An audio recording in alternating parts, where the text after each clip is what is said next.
Assalamualaikum warahmatullahi wabarakatuh. Selamat datang di channel YouTube Kabar Makassar di Kabar Makassar TV. Nah, kali ini program acara kita adalah Sulsel Memilih.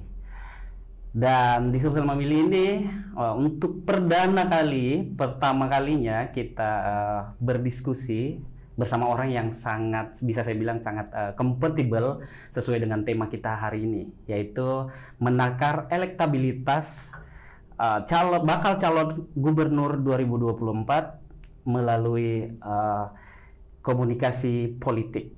Nah, sepertinya narasumber kita hari ini sangat-sangat kompatibel di komunikasi politik karena beliau juga merupakan dekan dari Fakultas Dakwah di Universitas Negeri UIN Alauddin Makassar ya. Langsung saja kita sapa Dr. Firdaus Muhammad. Assalamualaikum warahmatullahi wabarakatuh. Waalaikumsalam warahmatullahi wabarakatuh. Ya, alhamdulillah. Ya. Terima kasih banyak nih Pak sudah ya. mau menyempatkan waktunya untuk Allah. hadir di sini bersama-sama untuk berbicara tentang seperti apa sih sebenarnya elektabilitas dari sosok-sosok figur yang akan maju di Pilgub 2024 nanti di Sulawesi Selatan. Mungkin bisa ada gambaran sedikit. Oke, makasih. Menarik diskusi kita. Bicara tentang elektabilitas atau potensi elektoral seorang kandidat, itu terlebih awal kita bicara pada konteks tingkat popularitas. Ya. Jadi keterkenalan baru potensi keterpilihan. Nah, dalam konteks keterkenalan itu ada figur yang memang sudah dikenal, ada figur pendatang baru. Semuanya memiliki peluang elektabilitas dengan alasannya masing-masing. Ada figur yang sudah dikenal. Nah, figur yang sudah dikenal itu tidak terlalu sulit lagi untuk membangun popularitas karena dia sudah dikenal. Yang bisa menjadikan dia dikenal karena memang dia public figure, elit partai, ketua partai, pernah di DPR, di legislatif, kemudian pernah di eksekutif. Sehingga masyarakat sudah mengenal dia sebagai tokoh politik.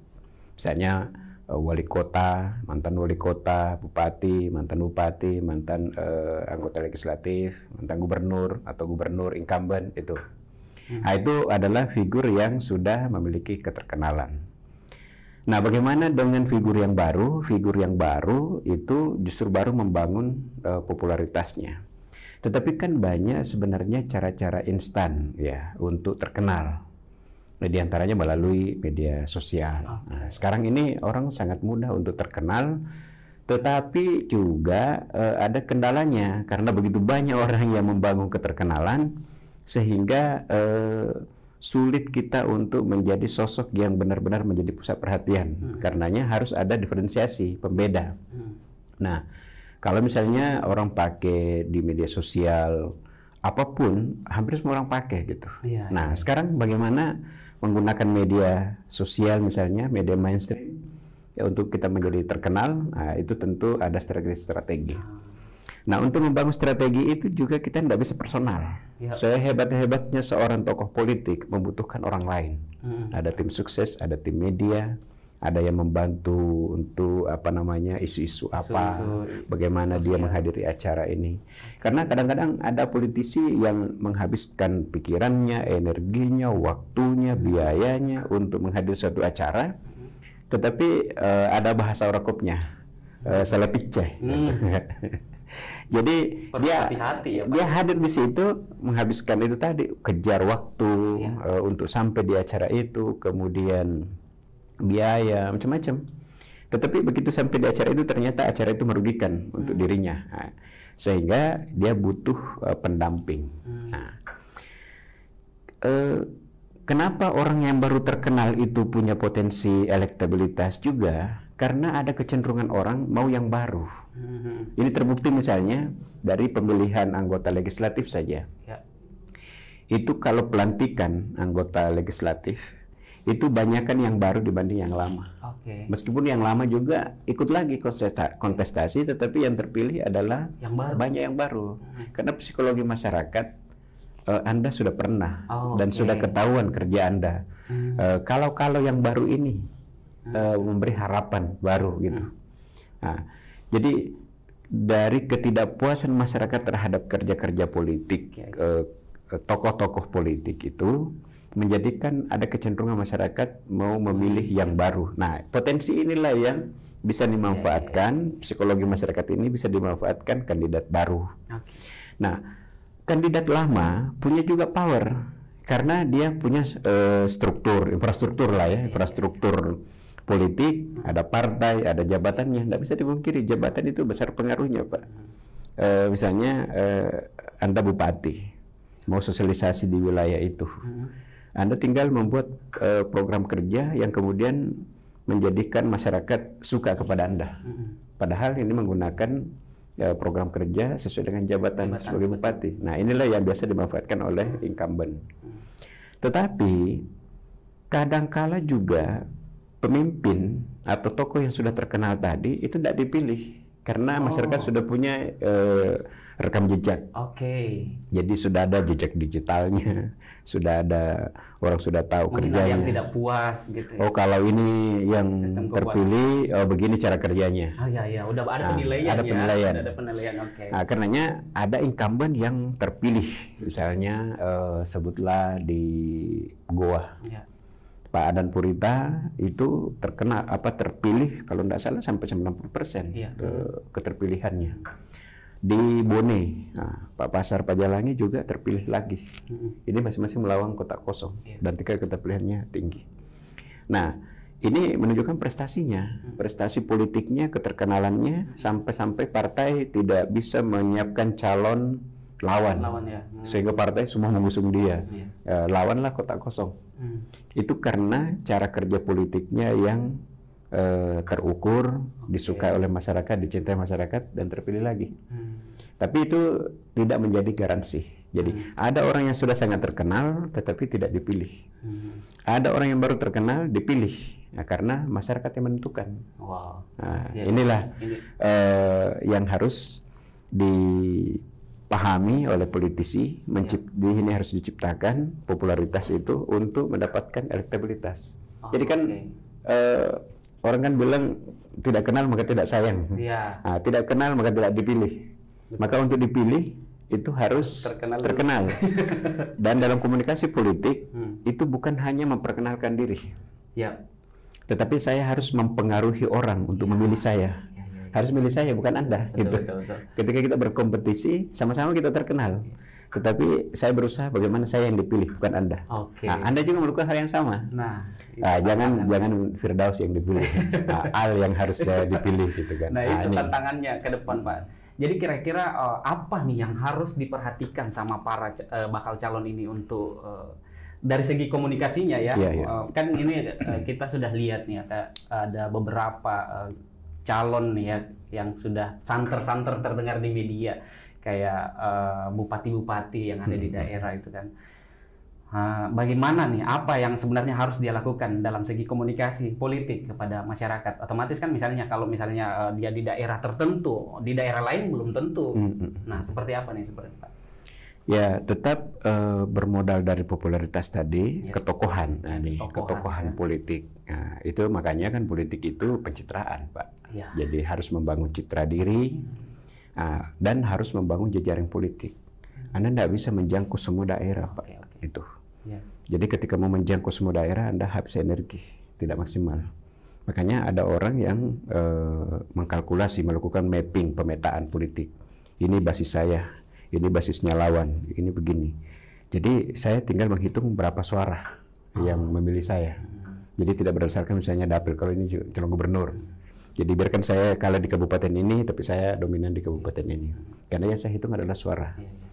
Nah, makanya prioritas saja. Saya harus ke daerah ini, tidak usah terlalu ke daerah ini karena ini bukan wilayah saya, ini wilayahnya lawan.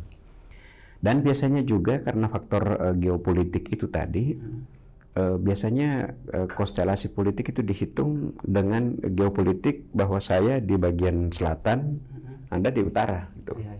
Misalnya saya dari Goa, Anda dari Luwu, wakilnya itu misalnya wakilnya, atau wakilnya dari Parepare atau Pinrang, gitu. Itu secara geopolitik. Karena wilayah saya di selatan, Anda di bagian utara gitu. Itu misalnya ada pembagian seperti itu. Bahkan ada juga sampai kepada jenis kelamin. Ini laki-laki, ini perempuan. Gender ya, iya, itu ada kan. Jadi jarang itu misalnya perempuan-perempuan, ya kan. Nah, jadi seperti Kota Makassar itu gubernurnya, wali kotanya laki-laki, wakilnya perempuan. Nah, pengaruh juga itu ya. Tentu. Nah, jadi ini semua berdasarkan dari mapping. Nah, itu baru ketokohan.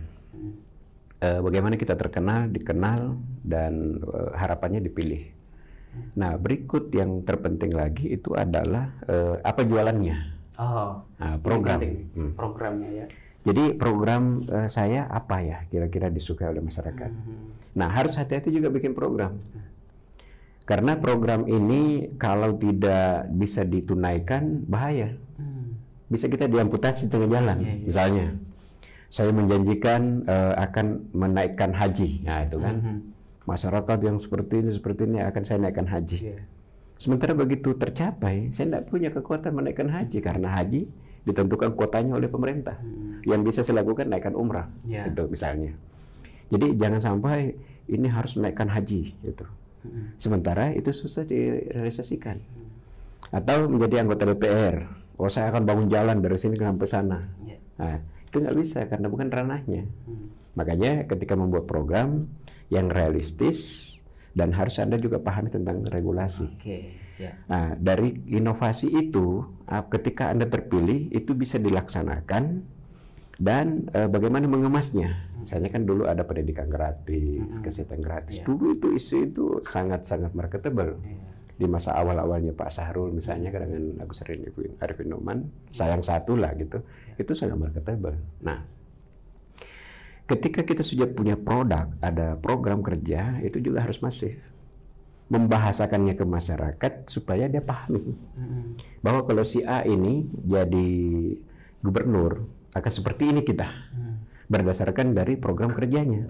Dan program kerja itu bagaimana dia membahasakan supaya masyarakat bisa paham. Jadi masyarakat itu belum tentu apa yang dimaksud ini, yang dimaksud itu. Jadi bahasa politik itu harus juga menyesuaikan dengan bahasa komunikan masyarakat gitu. Di masyarakat di mana kita berada. Misalnya saya ke masyarakat nelayan. Seberapa paham saya tentang persoalan nelayan, gitu kan? Saya malah takut bicara. Gitu. Betul. Salah bicara lagi, betul. Nah, tetapi saya harus butuh input. Kasih dulu data. Berapa jumlah petani, apa yang dibutuhkan petani. Tiba-tiba saya ngomong tentang solar sebagai bahan. Ternyata bukan itu yang dibutuhkan. Solar ada, tetapi modal usaha. Gitu. Nah, modal usaha, saya janjikan modal usaha. Ternyata modal usaha itu kalau tidak, kan hitungan kita ini bisa bergerak. Tahu-taunya nanti malah konsumtif. Wah, habis Pak, nggak bisa dikembalikan. Nah, jadi seorang politisi memang harus melihat semua lini supaya bagaimana masyarakat itu memilih kita karena program. Itu. Nah, disinilah untuk pemilih rasional, namanya rational choice. Jadi itu bisa menjadi salah satu kalkulasi politisi untuk menaikkan elektabilitas melalui program kerja. Nah, ini kan kita tadi bahas soal eksekutif nih ya. Nah, bagaimana dengan yang legislatif misalnya, calonnya nih, legislatif, ataukah misalnya pengusaha? Kalau pengusaha sih ada modal untuk mereka bisa sosialisasi dan sebagainya. Nah, kalau kayak politikus kayak gitu Pak, gimana nih? Apa sih sebenarnya yang harus dia lakukan? Polanya kurang lebih sama, hanya saja jangkauannya. Nah, kalau kita di legislatif itu ada pusat, ada provinsi, ada kabupaten, kota. Kadangkala yang lebih mudah itu adalah ketika tingkat kabupaten kota. Karena kita bersentuhan masyarakat, pilih saya, nomor saya ini. Dapilnya jelas, dapil 1, dapil 2, wilayah ini, wilayah itu. Kita masif saja datangi wilayah ini. Tetapi biasa yang repot ketika sudah wilayah provinsi. Itu. Karena dapilnya bukan dapil beberapa kabupaten, dapil 1 sekian kabupaten, dapil 2 sekian kabupaten. Nah, gimana kita bisa masuk di kabupaten itu? Kalau kita mau pakai emotional choice ya, misalnya ke faktor kedaerahan, saya orang dari kabupaten ini. Nah, bagaimana saya menjangkau kabupaten sebelah, kabupaten yang lain lagi? Apa isunya? Nah, itu yang berat kalau untuk tingkat legislatif provinsi. Jauh lebih berat lagi adalah pusat. Iya. Karena kalau pusat itu wilayahnya lebih luas lagi. Nah, makanya kadangkala yang sulit itu mengenal caleg pusat. Nah, makanya ketika orang di TPS itu ada yang memilih dari sekian kartu ini untuk legislatif kabupaten kota, dia udah sangat akrab. Tapi provinsi samar-samar. Untuk nasional nggak tahu. Nah, makanya kan biasa ada peruntungan politik lah gitu, misalnya di DPD. Di DPD itu ada orang yang mengenal satu tokoh, itu kan susah mengenal tuh. Jadi makanya dulu itu seperti Aziz Kahar, mudah dipilih karena figur ini sudah familiar. Jadi ketika orang ke TPS memilih DPD, itu lebih mudah. Ini wajahnya kan kelihatan juga. Wajahnya kelihatan dan kadang-kadang orang berpikir praktis, bukan pragmatis ya, tapi praktis. Oh, yang ini aja. Ini ya. Selalu dilihat. kan ketika psikologi kita di TPS itu, kita kan sudah lihat yang mana yang saya pilih. Mau dibilang teman semua. Misalnya kan, oh ini pernah baik sama saya. Oh ini jahat sama saya. Nah itu kan kita ada jeda kita pilihan ketika itu, malah kadang-kadang ini jadi coplos. Atau ini coplos ini aja gitu. Bisa saja. Bisa berubah pasti. Bisa berubah kita di TPS. Karena ketika sudah membentangkan kertas, yang mana nih, yang mana gitu. Nah,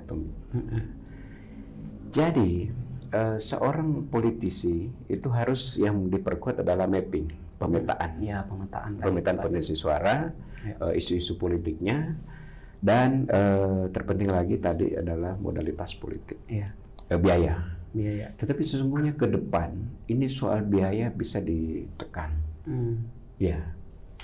Kenapa? Kita coba kalkulasi jumlah pemilih yang terbanyak dari segi usia itu adalah pemilih milenial. Ada yang prediksi sekitar 60%, lebih banyak jumlahnya dibanding dengan pemilih usia tua. Nah, dilihat lagi kecenderungan pemilih milenial itu seperti apa. Nah, pemilih milenial itu tidak melulu uang, ya kan? Mereka itu ya butuh uang kan, anak-anak itu, tetapi tidak terbiasa seperti orang tua yang kemudian berapa itu sampai bahasa Jawa yang biasa diadopsi itu wali biro gitu kan. Itu sudah menjadi bahasa yang populer. Nah, anak-anak muda itu tidak terlalu dekat dengan politisi. Belum meskipun ada tertentu ya. Tetapi secara keseluruhan mereka itu tidak. Nah, yang dibutuhkan dia adalah apa? Pemilih milenial itu salah satu kecenderungannya itu adalah soal isu. Isu yang dibawa. Isu yang dibawa. Persoalan si A atau si B, ini siapa? Itu anak-anak kadang-kadang nggak terlalu kepo. Mau tahu ini si A, ini si B. Anak-anak itu langsung tahu, ini melihat program kerjanya yang dekat ke dia. Betul. Jadi kalau ini lapangan kerja, bisa saya pilih lapangan kerja. Kalau ini akan meningkatkan pelayanan secara digital, ini saya cocok. Jadi dia akan mencari hal yang lebih dekat dengan dirinya. Ini pemilih milenial. Tapi mereka juga ini susah ditebak. Itu tadi baru kita asumsi-asumsi dan melihat dari psikologinya. Nah, makanya mainkan isu. Kita pernah belajar misalnya dari Bongbong Marcos, Filipina kalau nggak saya. Anda bisa bayangkan kenapa bisa dia terpilih. Nah itu. Yang dulu bapaknya otoriter, bapaknya berhenti di tengah jalan, sebutlah kayak Soeharto gitu. Tetapi kenapa kemudian dia dipilih? Karena dia membangun isu yang kecenderungan anak-anak milenial ketika itu adalah isu yang dia gelontorkan, apa yang dia sajikan ke mereka tanpa menggelontorkan biaya yang besar. Itu karena dia masih menggunakan media sosial.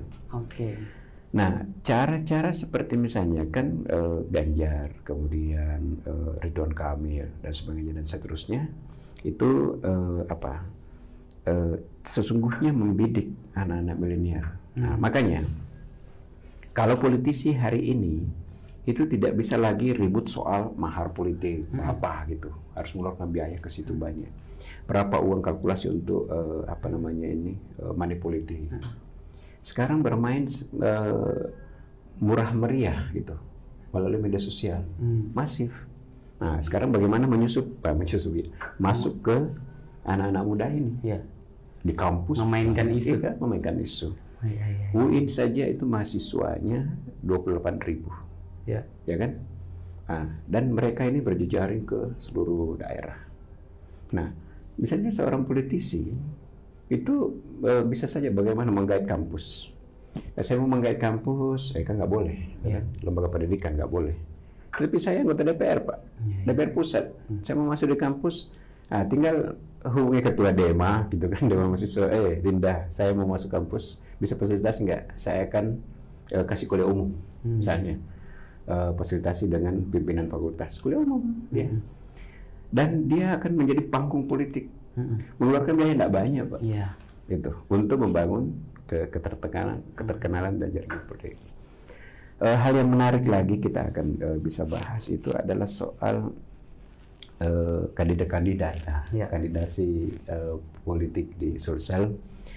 Kita bisa melihat yang berpotensi maju, diantaranya Pak Gubernur. Oke, Pak Gubernur. Pak Anies Sulaiman itu sangat berpotensi karena beliau sekarang yang mengendalikan kekuasaan. Sengaja atau tidak, itu pasti beliau sesungguhnya jalan politiknya adalah melalui jalur birokrasi. Betul. Karena menghadiri acara ini, menghadiri acara itu. Dia mau kemana saja di daerah Sulsel ini, gitu. Tetapi juga menjadi ancaman bagi beliau adalah soal tadi, masyarakat menilai kinerjanya seperti apa. Makanya kalau beliau misalnya punya agenda politik periode kedua gitu, maka beliau seharusnya membuat strategi-strategi yang dirasakan oleh masyarakat. Jalanan misalnya. Oh iya. Itu kan lagi rame kemarin soal jalanan. Jalanan itu berat, Pak, karena ini kan anggarannya dari untuk jalanan provinsi, jalanan kabupaten kota, itu kan ada semua, ini jalanan nasional. Nah, kadang-kadang belum cair anggarannya, jalannya sudah hancur. Atau ini hancur, kita sudah agendakan tapi belum dikerjakan. Nah, kalau misalnya infrastruktur jalan bagus, lalu kemudian apalagi yang dibutuhkan oleh masyarakat, itu disiapkan.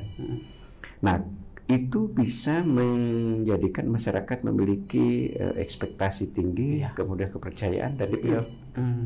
Itu kalau misalnya Pak Sudirman Sulaiman. Atau pejabat lain ada misalnya Pak Dhani Pomanto. Pak Dhani Pomanto sudah tidak bisa lagi maju wali kota. Maka beliau seharusnya membidik dua jalan, menjadi calon gubernur atau menjadi anggota legislatif DPR RI misalnya. Nah, Pak Dhani itu sudah sangat terkenal di Makassar, dan Makassar yang mensuplai suara tertinggi. Makanya kalau Pak Dhani tergaransi dari masyarakat Makassar untuk maju gubernur, besar peluangnya bisa maju dan menang. Karena mobilisasi warga Makassar. Itu kalau masyarakat Makassar menganggap Pak Dhani adalah orang yang berhasil ketika memimpin Makassar. Dan lagi-lagi kita tidak bisa mengklaim semua bahwa Makassar udah aman. Gitu. Contoh saya dulu Pak Ilham ketika maju pilgub bersama Pak Aziz Kahar justru kalah di Makassar. Karena strateginya baru ke daerah, sementara jebol gawang sendiri. Gawang sendiri disusupi yang lain. Itu pasar kerja Makassar dan supply suara tertinggi di Makassar. Ada lagi misalnya kayak Pak Topan Pawe. Pak Topan Pawe, Adi Sudirman Sulaiman, Pak Dhani Pomanto bisa dikatakan minus partai. Kalaupun ada partai identifikasi dengan beliau, posisinya hanya lebih pada kader. Tapi Pak Topan Pawe itu udah periode menjadi wali kota. Istrinya di legislatif. Kemudian ketua partai. Posisi sebagai ketua partai itu Pak bargaining positionnya untuk maju besar sebagai ketua partai. Nah, dan berjaya juga dengan pusat. Misalnya Airlangga mau maju, Topan Pawe mau maju. Nah, Golkar menjadi kekuatan politik, kendaraan politik bagi Pak Topan Pawe. Tetapi untuk maju pilgub, Pak Topan Pawe itu banyak sandungannya. Nah, Nah, ini yang perlu kita bahas nih kan sebenarnya. sandungan pertama Ya. Pak Ilham. Ya, Pak Ilham masuk akhirnya Iya, kan. Pak Ilham Golkar. masuk. Akhirnya bagaimanapun Hmm. Pak Ilham masuk itu bola politik menggelinding, orang akan bicara TP atau IAS. Iya, gitu tuh. Pak IAS dalam beberapa kali diskusi di media, saya pernah panel beliau di salah satu media. Beliau secara normatif bahasanya, saya sebagai kader harus kerja membesarkan partai. Oh, Itu bahasa iya, bahasa normatif. Tetapi siapa yang garansi bahwa beliau juga Bisa maju. bukan kerja-kerja politik, misal ketemu ketua DPP, Ya. Hmm. dekat dengan Pak NH itu. Nah itu Pak IAS Iya. bisa dikalkulasi ancaman bagi Pak Tapak Pawe.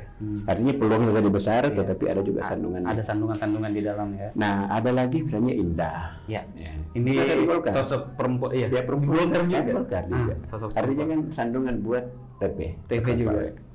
Mau sama-sama Golkar mungkin tidak terlalu kuat. Jadi akhirnya harus mengorbankan dirinya atau kadernya. Nah, itu dia, Pak. Itu untuk kasus Golkar.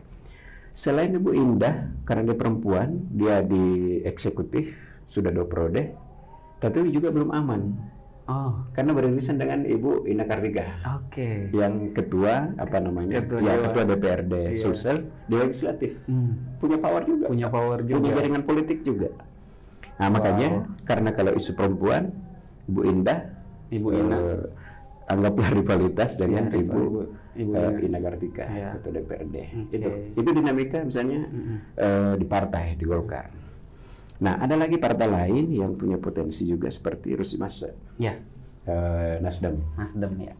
Nasdem juga ini menarik karena misalnya prestasi politiknya Rusdi Massa pernah bupati Sidrap, kemudian istrinya Ibu Fatmawati adalah wakil wali kota Makassar. Dan banyak raihan prestasi dari Rusdi Massa, terutama ditandai dari eksodusnya sejumlah tokoh-tokoh politik dari Golkar, dari partai manapun masuk di Nasdem. Iya. Itu juga, dan selama ini beliau berhasil saja untuk menaikkan suara partai, kursi, menambah jumlah kursi, lalu kemudian relatif tidak ada konflik. Nah, dan tidak ada pesaing. Kalau Rusdi Massa mau maju, punya ibaratnya karpet merah bagi dia untuk bisa maju. Nah, tetapi apakah dia mau maju pilgub atau tidak? Nah, yang jelas Rusdi Massa secara personal branding sudah cukup bagus di Sulsel. Nah, kembali lagi misalnya kita sebut Pak IAS. Pak IAS memang belum terlalu kuat di partai, tetapi beliau salah satu tokoh politik yang sudah layak sangat diperhitungkan karena dari kemarin itu pernah mencoba beradu nasib dengan Pak Sahrul. Setidak-tidaknya jaringan politik sosial mereka beliau sudah paham. Jadi sudah ada kansnya tersendiri ya. Sudah tahu peta-peta politik. Peta-peta politiknya. Bahkan tinggal menjalankan, menghidupkan kembali posko-posko itu. Nah, posko-poskonya, oh ini ada anak buah saya, ini ada anggota saya, dan sebagainya. Tetapi juga tetap menjadi jalan terjal bagi Pak IAS untuk maju di di pilgub. Jadi boleh dikatakan sebenarnya belum ada tokoh yang begitu mulus jalannya untuk maju di pilgub. Nah, sehingga kita ini sekarang masih banyak bicara tentang wacana-wacana politik, tetapi ini tidak terlepas dari pergerakan politik yang terjadi. Nah, terus kalau untuk Bupati Goa sendiri nih Pak, ini kan juga ramai di Bupati Goa dicanangkan kan 2 periode juga. Bagaimana melihat itu Pak? Ya, betul. Pak Adnan, saya biasa diskusi sama beliau. Dari diskusi itu juga saya mencoba melihat bahwa ini ternyata orang ini punya potensi di sini dan sini. Ya. Pak Adnan itu peluang politiknya pertama dia pemenang 2 kali di Goa. Goa itu Pak suaranya besar. Paling besar. 90% kalau saya ya, dan memang populasi atau jumlah DPT-nya tinggi Pak. Ya. Makanya ketika pemilihan gubernur suara Goa belum masuk, tunggu dulu. Jadi beradu antara Goa, Makassar, Bone kan lolos sekali lagi gitu. Nah, apalagi kalau Goa itu kan banyak orang yang kerja di Makassar, tinggalnya di Goa. Tinggal di Goa, DP-nya kerja di Goa. sini. Ya, oke. Ya, ya. Nah, Pak Adnan punya modal politik tadi sebagai Bupati 2 Periode dan dihitung berprestasi. Ya, prestasi. Nah, belum lagi kalau kita bicara klan politik. Ya.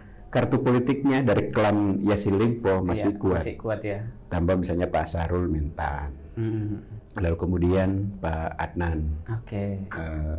Punya, jadi tidak hanya bayang-bayang bernaung di bawah bayang-bayang nama besar klan Yassin Limpo, tetapi memang juga secara personal bagus ya Pak. Prestasinya saya kira kita bisa lihat. Iya. Artinya Pak Adnan itu memiliki potensi peluang untuk bisa maju di Pilgub. Nah, sehingga nama beliau termasuk salah satu yang digadang-gadang. Nah, hanya saja beliau butuh partai. Seperti Pak Dhani, Pak Iyas itu.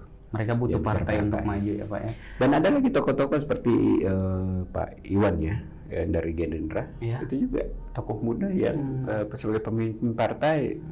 Daripada partai ini diberikan ke orang lain, mending dikedarai sendiri. Iya, betul. Kecuali kalau beliau tetap mau bertahta di legislatif pusat. Kemarin juga ada berita Pak dari PKS mengusungkan Pangdam 14 Hasanuddin, Pak Andi Muhammad.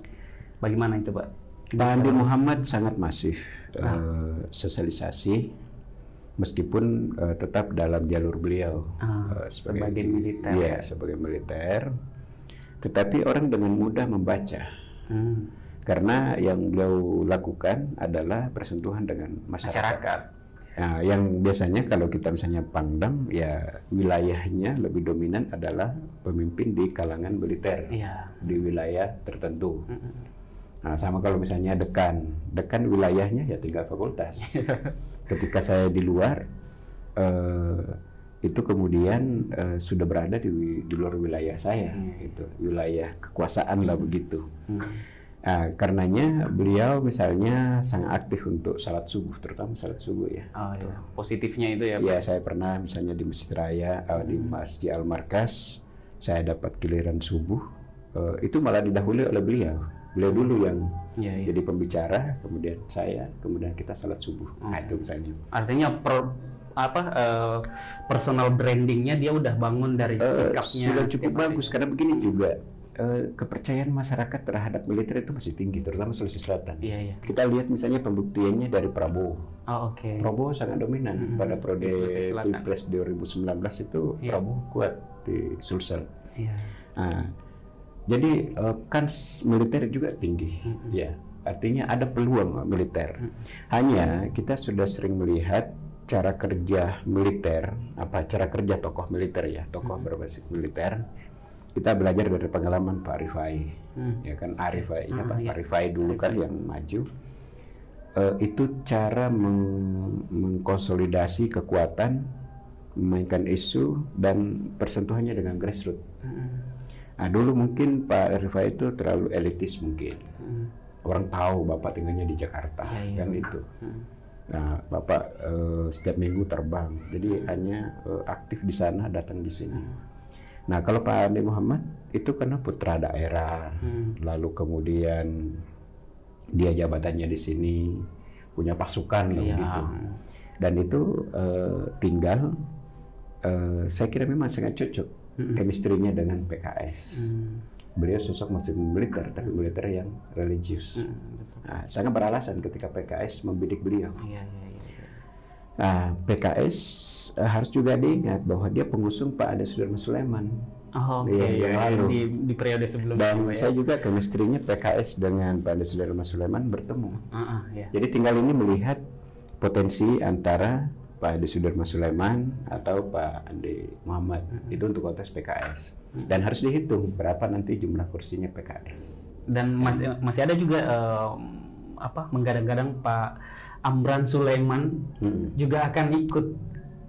Pak Amran Sulaiman tanda tanyanya besar. Kenapa? Karena yang awalnya itu gadang-gadang untuk maju Pilpres. Dan boleh jadi Pak Amran itu tinggal menunggu konstelasi politik ini, misalnya Ganjar. Ganjar adalah temannya Pak Amran, sangat akrab secara personal. baik di pemerintahan maupun di sebelumnya ya di pemerintahan, dan ya terutama Pak Amran kan sekalipun bukan kader PDIP tapi kan sangat dekat dengan orang-orang PDIP, dengan Jokowi lah. Nah, Pak Amran itu boleh saja nanti maju 02 di Pilpres, sangat boleh jadi. Misalnya Ganjar Bidik, Amran Sulaiman, representasi Indonesia Timur. Tapi itu berpotensi Pak. Itu potensi. Nah, justru kalau Amran Sulaiman maju di Sulsel, ya tentu kan menjadi rivalitas dengan adiknya, dan itu tidak mungkin. Jadi bahan perbincangan juga di warung kopi. Makanya saya bilang tanda tanya besar. Kalau misalnya Sudirman Sulaiman nggak jadi didorong, dia yang mau maju, boleh jadi. Tetapi kita juga belum membaca bahwa Amran Sulaiman ini ada niatan untuk maju pilgub.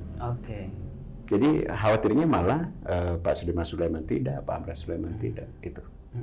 Jadi saya kira memang ya hidup itu pilihan, jalan politik juga pilihan. Pak Amran harus bagaimanapun harus membangun jalan-jalan politiknya dengan keputusan the next Sulsel Amran Sulaiman atau Sudirman Sulaiman. Itu juga makanya saya tanda tanya besar.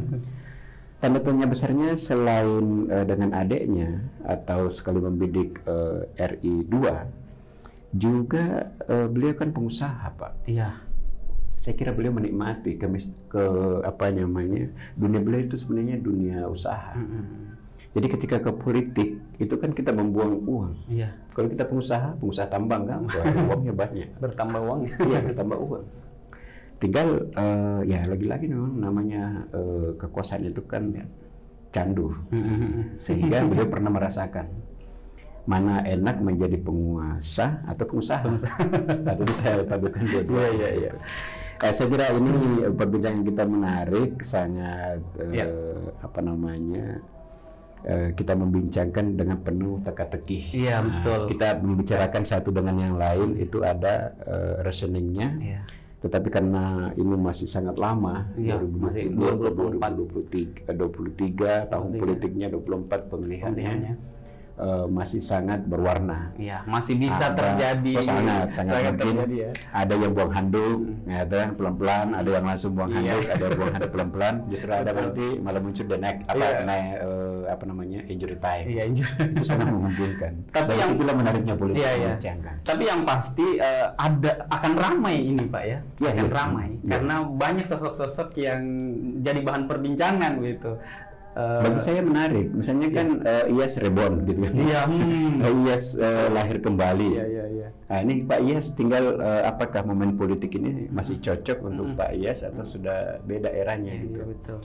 Terus apakah Pak Sudirman Sulaiman yang banyak menghabiskan energi untuk kerja-kerja, tidak mempersiapkan diri untuk the next, untuk periode kedua. Akan sangat beda kan cara kerja misalnya Pak Sudirman Sulaiman dengan Pak SYL. SYL itu sepertinya enjoy menjadi pejabat, brandnya luar biasa kan, infrastruktur apa semua berjalan di Pak Sahrul, sepertinya Pak Sahrul itu enjoy menjadi gubernur. Nah, Pak Sudirman Sulaiman ya enjoy juga sesungguhnya, tetapi kalau dilihat dari cara membrand diri beda. Pak Sahrul masing-masing punya cara membrand sendiri lah. Gitu. Tetapi boleh jadi justru dengan gaya Pak Sudirman Sulaiman itu yang disukai masyarakat sekarang. Kita tidak bisa garansi. Makanya ini kan wilayahnya sangat menarik untuk kita kaji karena itu tadi. Ada ketidakpastian di dalamnya, banyak kemungkinan bisa terjadi. Sehingga tidak ada yang bisa mengklaim akan menjadi pemenang dominan, tapi tidak boleh juga ada merasa minder. Gitu. Harus saja fight. Harus fight. Itu kalau politisi seperti itu. Pembicaraan kita ini sangat menarik sekali Pak. Cuman waktu kita ini sangat terbatas sekali untuk bisa bersama dengan Pak Dekanku ini luar biasa sekali. Dan terima kasih banyak Pak sudah mau bergabung bersama kami membahas masalah-masalah politik nanti ini yang akan kita hadapi, tentunya pasti akan kita hadapi. Dan saya sangat menikmati. Ya. Saya sengaja lebih banyak bicara supaya tidak banyak pertanyaan. Ya. Sebenarnya pertanyaan saya itu sudah terjawabkan satu persatu kan. Sudah saya siapkan pertanyaan tapi sudah terjawab gitu. Jadi apa yang saya mau pertanyaan itu sudah dijawab sebelumnya sama Bapak. Jadi luar biasa sekali. Belum saya tanya sudah dijawab. Terima kasih banyak teman-teman semuanya penonton di Kabar Makassar TV. Dan saya ingatkan kepada teman-teman semuanya, jangan lupa subscribe, like, comment, and share ke semuanya biar pembahasan kita hari ini bisa mencerdaskan masyarakat yang ada di luar sana gitu, mendapatkan ilmu atau mendapatkan referensi-referensi terbaru dari Pak Dekanku. Terima kasih banyak Pak. Oke, terima kasih banyak semuanya. Saya Al-Amin Dursan dan juga Pak Muhammad Firdaus Tabe undur diri, pamit dari hadapan Anda. Sampai berjumpa lagi di Sulsel Memilih next time. Assalamualaikum warahmatullahi wabarakatuh. Salam kita pada salama. Terima kasih banyak Pak. Terima kasih.